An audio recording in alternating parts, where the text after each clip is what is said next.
It's very difficult to point, you see, to reality itself. When you try to get a dog to go and look at something by pointing at it, the dog will come to your finger and will not understand the meaning of pointing. So it is with humans.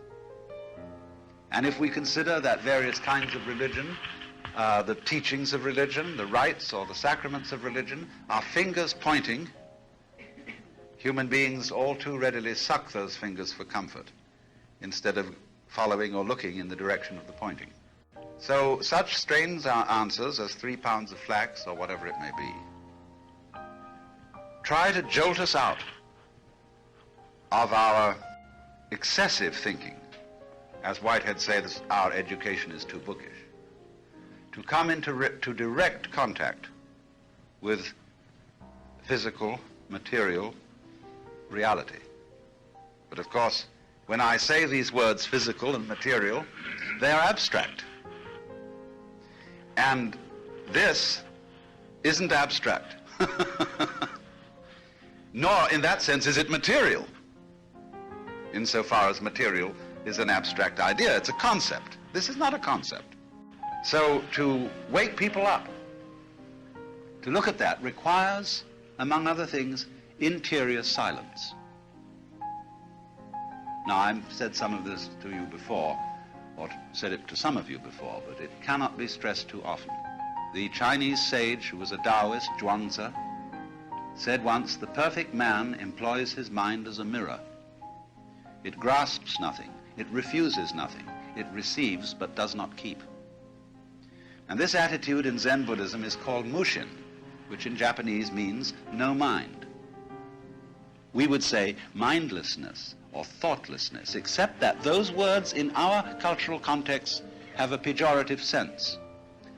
To say that someone is thoughtless is to say that he's inconsiderate or moronic. But in the Chinese sense of the term thoughtless, it means having a mirror-like mind. There's a verse which says, "The wild geese do not intend to cast their image. The water has no mind to retain their reflection." The same is sometimes said of the relationship of the moon to the water. Now this no mind means really mental silence, in the sense that the mind is highly alert and highly aware, but without talking to itself. When it hears, it doesn't think bird, it doesn't think song, it doesn't think music, it just thinks. And so that means the absence of chattering to yourself constantly inside your head. Whether you're doing it in words, whether you're doing it in numbers, or whether you're doing it in abstract images of some other kind. To become still and to reflect the world as a clear pool reflects the sky. Well, why is that important? Well, I can give at least 2 reasons. One is that if I am to talk all the time, I will not have anything to talk about except my own verbiage, because I won't listen to what anybody else has to say. In exactly the same way, if I think all the time, I won't have anything to think about except thoughts. So just as I have to stop talking occasionally to hear what others have to say, so I have to stop thinking occasionally to have something to think about. Otherwise, I'm sort of like a bookworm, a person who never gets out of a library, who reads and reads and reads but has no contact with the life that books are about. Now, it's very difficult, you see, to have a silent mind, because we are creatures of habit, and we think incessantly. Now, the second reason is that we are very bothered by our thoughts. One reason why Americans in particular don't like to be alone, and even if they are alone, they turn on the radio or the television or read a magazine, is that they're disturbed by their thoughts. I'm left alone with my thoughts, and I start worrying. Why? Because you live according to a world of conceptions. For example, let's say, what do we worry about? We worry about the future, or we regret things we've done in the past. But the future is not here, and the past has disappeared. The future and the past as it were, do not belong to the physical world. They are abstractions.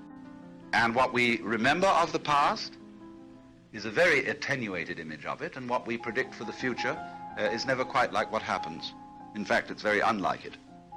If I say to someone, "What did you do yesterday?" They say, "Oh, well, I got up in the morning, I had some coffee, I went for a stroll, then I had breakfast, and I dressed and brushed my teeth, and I went out to the office, and I saw Mr. So-and-so," and so on, you know. But this is, you see, you're thinking of your past day in terms of abstractions, which are, have none of, they're like the bones of events and have none of the flesh on them. When you draw an abstract picture of a human body in stick figures, you know, you draw a round blob for the head and then arms and legs, everybody knows at once that's a human being, or meant to be, or represents a human being, but it's not really very like one. It has none of the color, none of the flesh, none of the beautiful texture of a human organism. Well, so in thinking of our past as these rather attenuated, dried out memories, we always seem to have had a life of deprived richness. And therefore, as the more we identify the succession of our days with these abstractions, the more we feel that, well, there's something we're missing. As if you were to make a diet of dollar bills, you would suffer from malnutrition. And if you were stubbornly convinced that what you needed was more, you would have not only malnutrition, but serious indigestion. And so in the same way, if you think that what you need is more time, then you panic about the future. You want more future. And you say of something which is no good, it has no future. But what you should say, it has no present.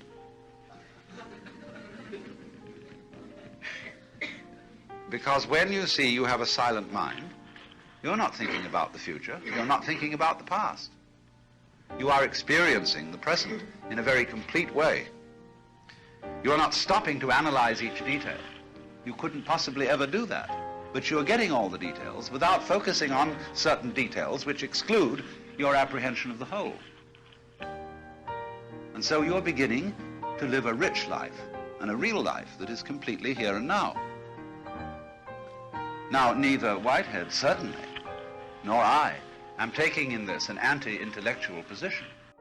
We are saying that if you do not know completely how to live in the present, you have no use for plans for the future, because you will never be able to enjoy those plans when they mature, because you won't be there. You'll be thinking about some other future. But what's the point? And in the same way, there is no purpose in the intellectual life unless you are fully aware of that which the intellectual life is about. That is to say, present, vivid, real life. The intellectual life is a commentary on that, is a way of measuring it. And as all measurements are useful for prediction and for control, that's fine. But don't get so involved in prediction and control that all you're doing is controlling. You know, like, is the meaning of life just to find out what the meaning of life is?